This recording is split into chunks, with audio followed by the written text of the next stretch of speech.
মানুষকে ভালোবেসে দেখবেন আপনি তার প্রতিদান কিন্তু নাও পেতে পারেন, কিন্তু একবার গাছকে ভালোবাসুন, প্রকৃতিকে ভালোবাসুন, আপনি কিন্তু অবশ্যই তার পরিবর্তে গাছ থেকে সুন্দর সুন্দর ফুল ফল অর্থাৎ তার প্রতিদান কিন্তু আপনি অবশ্যই পেয়ে যাবেন।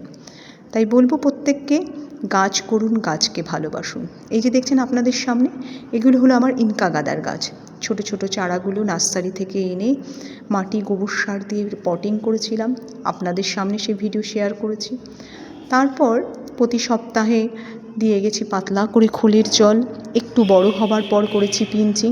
তাতেই দেখুন গাছগুলো কত সুন্দর ঝাঁকড়া হয়েছে এবং এত পরিমাণে ফুল হয়েছে গাছে যে কিছু কিছু গাছ কিন্তু সেই ফুল ধরে রাখতে পারছে না, যেমন এই গাছটির ক্ষেত্রে হয়েছে।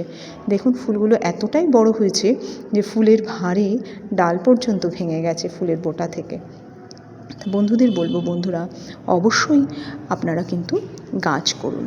দেখুন প্রত্যেকটা গাছে প্রচুর পরিমাণে ফুল ফুটেছে, প্রচুর পরিমাণে ফুল, এবং ফুলের সাইজ এতটাই বড় হয়েছে অর্থাৎ হয়তো ভিডিওতে আপনারা বুঝতে পারছেন না, কিন্তু অনেক বড় বড় ফুল হয়েছে।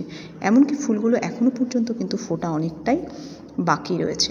তবুও আমি বড় পটে লাগাইনি, ছোট পটে লাগিয়েছি গাছগুলো। যদি বড় পটে থাকতো তাহলে ফুলগুলো কিন্তু আরও সুন্দর লাগতো। তা বন্ধুরা, যারা বাগানে আছেন তারা যখন পরিশ্রম করেন, ছোট থেকে গাছকে বড় করেন, সন্তানের মতো লালন করে গাছকে বড় করে তোলেন এবং সেই গাছে যখন এরকম ফুল ফোটে তার কিন্তু আনন্দটাই আলাদা। তাই সবাইকে বলবো অবশ্যই গাছ করুন। ভালো থাকবেন, সুস্থ থাকবেন, পাশে থাকবেন।